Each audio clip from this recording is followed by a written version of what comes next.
Ooh. Hello. Hello. Nice to see you all. Everyone have a good lunch?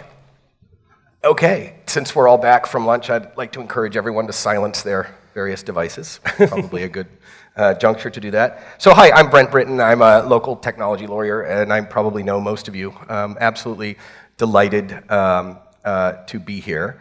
And today we're going to talk about, well, the title of the panel is Life, Death, Technology, and the Law. So we'll see how far into that far-ranging topic we can go.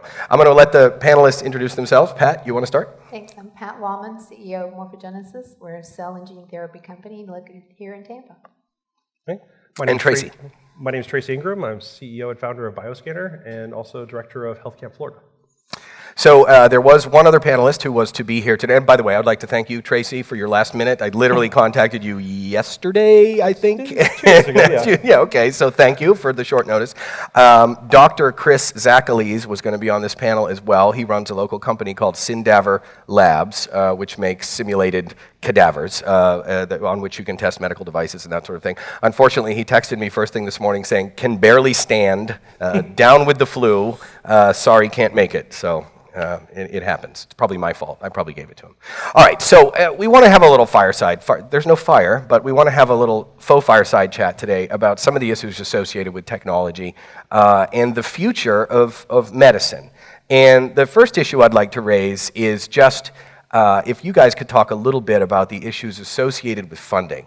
Because if I'm a medical technology startup that's going to require any sort of involvement by the FDA, that's going to require clinical trials, that's going to have to get regulatory acceptance.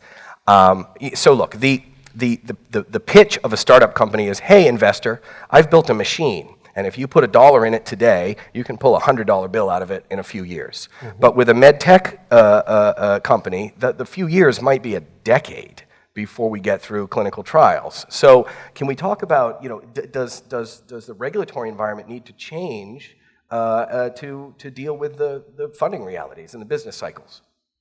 Tracy, you want to start? Sure. Well, I mean, I think that is a big thing, especially in startup funding, because almost any startup comes around, they want you to go, okay, have you proved you have customers and do you have revenue? And for almost any other industry, it makes sense. You have customers and you have revenue.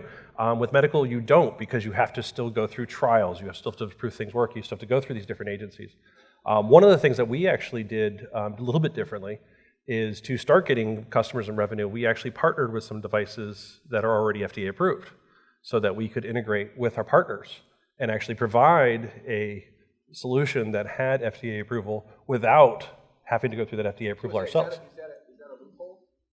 No, I mean, is that a, so once the core device or the core solution has received approval, how much can someone like you sort of add on to it without requiring a whole other round of approval? It is the add-on part that's the problem. It's we can actually just transmit that data to a state without changing the data, and then stay in that same regulatory approval. When we start doing new and fancy and different exciting things, that next level we have to do the FDA approval. So that doesn't seem like a terribly bright line, new and exciting things. That doesn't sound like a statutory line over which I know I've crossed or not. Mm-hmm. Yeah. So no, it's a very, there's a lot of vagueness in a lot of these things. I mean, it seems like a reasonable strategy.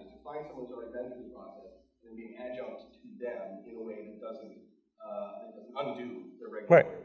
But when you're doing some other different types of medical stuff, which does require clinical trials, it is very challenging to be there because you can really put together some research and show them, but you kind of, and you've been through this a little bit more than I have, so you can kind of say a little bit to all the challenges of dealing with investors, especially when you're. What are your thoughts?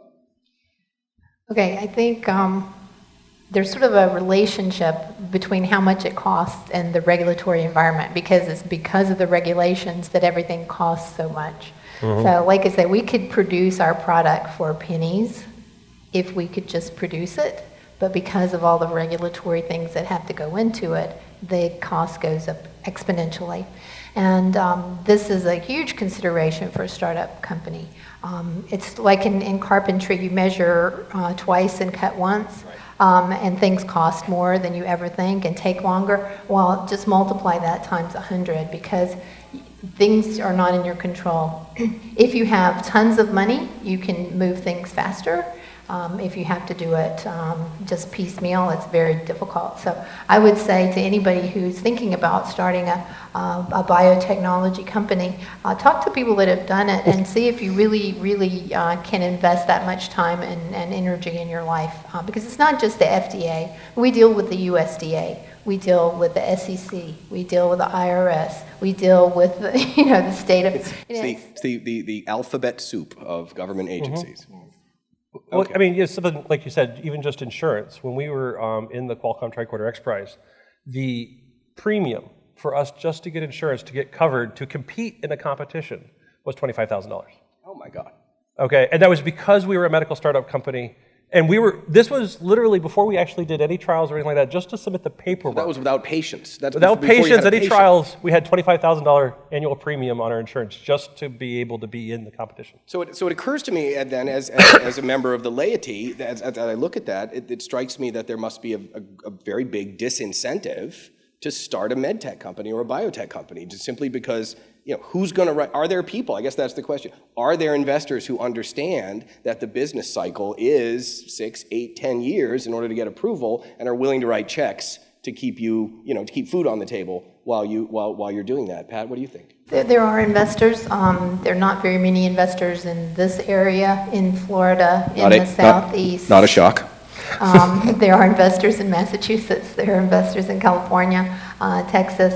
But I think that's the key. And I think we have to figure out how to break through that. There are investors in Massachusetts and Silicon Valley because that's where the universities that put this as a priority, that's where the companies start up, that's where the venture capital is, that's where everything works together. And so by choosing to be here, we put ourselves at a disadvantage. I mean, I wouldn't change it, but it is a disadvantage because those companies that start up out of Harvard or MIT, they are plugged into that community and they're going to get big funds so that they can move quickly. Sure. So there's an infrastructure in place that sort of understands the realities. And so we have a bit of a chicken and an egg problem, and I guess I would commend both of you for staying here and let the mountain come to Muhammad at some point. Right? Well, and I think there's a little bit of, as we continue to tell our stories, and as other companies tell the different stories of what's going on in this area, the venture capitalists are looking. There are a lot of scouts here. There are a lot of people looking. I've seen with some companies, they're not revenue ready, or they're just not ready to take funds. And that's where medtech becomes a little bit different because they're not going to be revenue positive yet, and they're going to be needing funds to be able to continue to go through these trials. Sure. Well, so that's so that's tough. So let's switch gears a little bit and talk about the extent to which technology is imposing itself on the relatively historically conservative business of medicine, because we have a number of players in the medical world. We have device manufacturers, drug manufacturers, we have insurance companies, all of whom sort of has a seat at the table with respect to what gets greenlit and what doesn't. And of course, again, we have this massive regulatory machinery that's designed to protect, the public from charlatans and poison and what have you. What do you guys think may need? Like, if you were in government, if you were the president, let's say, God help you, but if you were, what would be your legislative agenda in terms of tuning the system to change, to make it more comportive with business realities? Well, I think one of the things maybe in business realities is that right now things are, we talk, and I keep going back to the FDA and approvals, but you have these things where a lot of things aren't approved, they're actually registered, they're not necessarily approved, but you have these things that have been in place for a long time and they don't change. When I started looking at gold standards for the X Prize, and we started looking at things like just measuring blood pressure.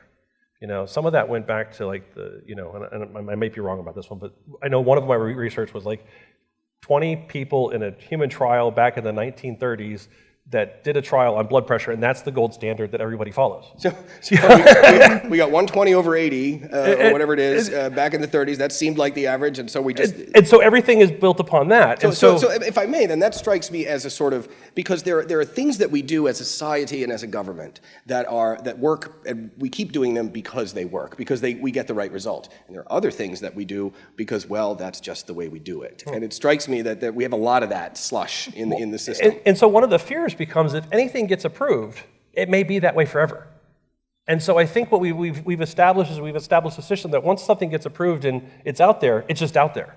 There's not a trial period or okay, you have approval to keep going like this for a year or 5 years and then have to reapprove your trial. Well, because it's tough, right? And Pat, I want your comments on this too. But so in a lean startup, for example, if we're using a lean startup model, we'll try something, we'll go out to the public, we'll see if they like it. Oh, look, the customer likes it, we go forward. Customer doesn't like it, we pivot and we do something new. It's a very experimental, very scientific, evidence-based way of doing stuff, right? You can't do that very easily with medical technology or biotech or medicines because you kill people. You do it wrong, right? So what's the solution, Pat? I don't know what the solution is, but let's just go back to further your point. When dealing with the USDA, in 1922, the USDA passed the Virus Serum Toxin Act. That's the 9 CFR, the Federal Registry. I'm sure we're all familiar, chapter and verse. That's the legislation that governs veterinary biologics. Every bit of it is geared to infectious disease vaccines. Every bit of it. They have 4 different pathways that you can get to get a commercial license for a product under that. Now, do you think that 1922 I think our understanding of infectious diseases in 1922 was somewhat limited as compared to what it is today. So imagine trying to get a cancer vaccine into one of the buckets that was designed many, many years, almost 100 years ago, to regulate infectious disease vaccines for herd animals. So we're dealing with companion animals, pets, people's animals, with cancer, with the terminal disease, where you only have a limited amount of time. And so those kind of issues, we're training the USDA to think like, well, okay, we're regulators, we want to regulate you, but we don't know how. And so they're like making up ways to get the technology out there they're smart to do that, but they have to want to regulate it. And it's a real issue because, I mean, like our technology is in the, when I presented earlier in our veterinary oncology services business, that's an individual personalized vaccine that's created for each individual animal. It's not ever going to be given to anybody else. Our direct injectable certainly is going to be given to multiple animals, so that's a different process. But trying to bring these people that have been so long used to regulating a certain thing, now they have to do a different thing.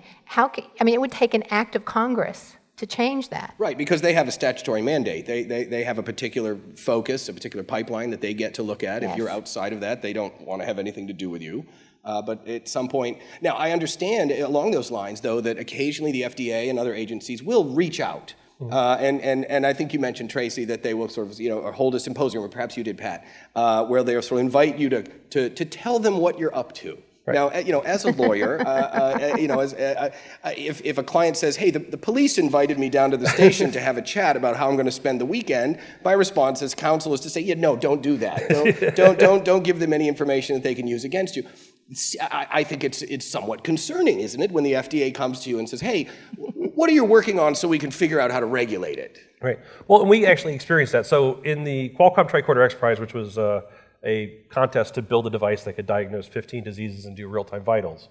We were one of the contestants in that out of like 400 worldwide. And congratulations, by the way. So yeah, thank you. And so we were the final 20. The contest should finally be over next year sometime. We're down to 7 people in it. Wow. But what they did is the FDA actually reached out and they brought in 28 of their FDA agents from all different regulatory bodies and really started going, what are you guys bringing to us? Because so when this is like, a couple years ago when you started seeing everything happening with FDA regulation of apps, when you started getting into, and they're basically, just like you said, they're asking us to educate them on what's available, what's out there, what's the science, and what's the technology, so that they can react to what we give them. And so you actually almost have to play both sides. You have to teach them what you're doing, where the challenges are, where it's dangerous, and how you aren't dangerous in those situations. Or what you're prepared to do commercially. And see, this is one thing. It's like they're coming at it from, we want to regulate this, we want to control this, we want to oversee this and to protect whomever. But they can't do it to the extent that they inhibit your commercialization, at least the USDA. Now, the FDA, they don't care. But the USDA can't do that. So to their, I mean, they are trying to work with us, and so when you have a new kind of therapy and you're on the cutting edge, you have to expect that. They need to know you can educate them, and they're open to it. They really are. So what we've seen in the FDA and the division of FDA that regulates our products is CBER. They're really open to getting these technologies out there, testing them, because there's nothing for a lot of these cancers. There's absolutely nothing. And in the companion animal field, there's only 2 products that have ever been, well, maybe now 3 or 4, that have ever been approved for distribution in the animal world. So it seems to me then that the conclusion is it may be better to accept that outreach as genuine, begin the dialogue with the regulatory agency, let them know where you plan to go. You may be giving them a head start on how to shut you down, but at the same time, you may be giving them a head start on how to fit you in, on how to... Well, you got to fit in somewhere, because they're not going to let you operate if you don't. And so that's it, really, isn't it? I mean, if FDA decides, or USDA, or agriculture, or whomever decides, you're in violation of this or that statute, which may be a century old, you're done. Is that basically? I mean, that's the 23andMe situation. So 23andMe, right? If you had 23andMe, company in Silicon Valley that does, you spit in you rub a Q-tip on your mouth, you send it in, and they return your genome. Right. And they tell you whether or not you're at risk for breast cancer or colon cancer or what have you. It ran into regulatory trouble. Right, and just because her husband happens to own this little company called Google. He does happen to be an owner of Google, right? Exactly. They were dealing with the FDA going through, and then got put into a situation of noncompliance for responding in timely manner to questions. And so part of it was where they were giving out whether or not your medical makeup or you were actually a disease risk based off of genetic material, and getting that proven behind the scenes. And the reason 23andMe was shut down was because that was regarded as medical advice with basically the unauthorized, unlicensed practice of medicine, if I'm not mistaken. Is that correct? Without enough backup. Without enough backup. Okay. So you have the gene, but we don't know what that means, and we shouldn't say what it means. You have BRCA1, whatever the breast cancer. Okay. So you have the gene. Well, and but interpreting that is more complicated. Right, and it's the thing that we always have to go through is back to the physician's oath, is like do no harm. Do no harm. And so everything always becomes do no harm, and when you incite, panic and fear and stuff like that in someone, you're actually doing harm. And if people dying, that's doing harm. So there's